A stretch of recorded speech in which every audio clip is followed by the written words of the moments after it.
सच्चाई खे हासिल करण वारो। माना जी दुनिया ख़ुदा जे जलवन जी दुनिया है। केर आहे जेको ख़ुदा जे जलवन खे इंसानी ज़बान में बयान करे सके। हक़ीक़त इहा आहे त जिते लफ़्ज़ ख़त्म था थियनि उतां माना जो आगाज़ थो थिए। जॾहिं असां कंहिं शइ जी माना बयान करियूं था त असां बयान नथा करियूं बल्कि उन मां कुझु घटाए था छॾियूं। उन जे मथां हिकु क़िस्म जो लफ़्ज़ी पर्दो विझी था छॾियूं। कंहिं बामाना हक़ीक़त खे माण्हूअ उन जे लफ़्ज़नि सां नथो सम्झी सघे। हिकु अंधे माण्हूअ खे इहो नथो ॿुधाए सघिजे त गुल छा आहे, ख़्वाह हुन गुल जे तारुफ़ में इंसानी ज़बान जा तमाम लफ़्ज़ जमा करे छॾिया हुजनि। अहिड़ीअ तरह कंहिं शख़्स पंहिंजे अंदरि मानवी हक़ीक़तनि खे ॾिसण जी सलाहियत न जॻाई हुजे, हू मानवी हक़ीक़तनि खां बाख़बर नथो रही सघे। ख़्वाह डिक्शनरी जे सभिनी लफ़्ज़नि खे हुन जे साम्हूं वर्जायो वियो हुजे, ख़्वाह कामूसुल मानी जूं तमाम जुल्दूं उन खे पढ़ाए छॾियूं वञनि।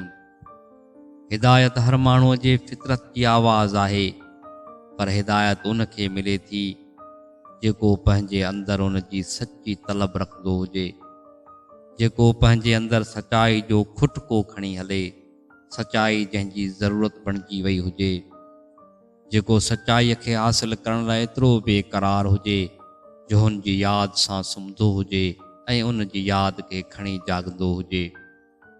जेको माण्हू इन तरह सचाई जो तालिब बणिजी वञे उहो ई सचाई खे हासिल करे थो वञे। अहिड़ो माण्हू ॼण त हिदायत जो अधु रस्तो तइ करे चुको आहे। हू पंहिंजे अंदरि लिकल उन अहद अलस्त जी ख़ुदाई आवाज़ खे ॿुधे पियो। हू पंहिंजे अंदरि उन फितरी सलाहियत खे बेदार करे चुको आहे जेका माना जी ज़बान खे सम्झे थो। अहिड़ो माण्हू ग़ैर हक़ीक़ी दुनिया सां बेरग़बती जे करे हक़ीक़ी दुनिया जे एतिरो त वेझो अची वियो आहे जो हू मलाइकनि जूं सरगोशूं बि ॿुधे पियो।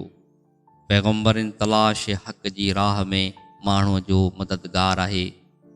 पैगम्बर जे ज़रिए हक़ीक़त जो इल्मु मिलण खां पहिरीं इहे सभु तजर्बा माण्हू जे अंदरि मुबहम ऐं मजहूल अंदाज़ में हुजनि था।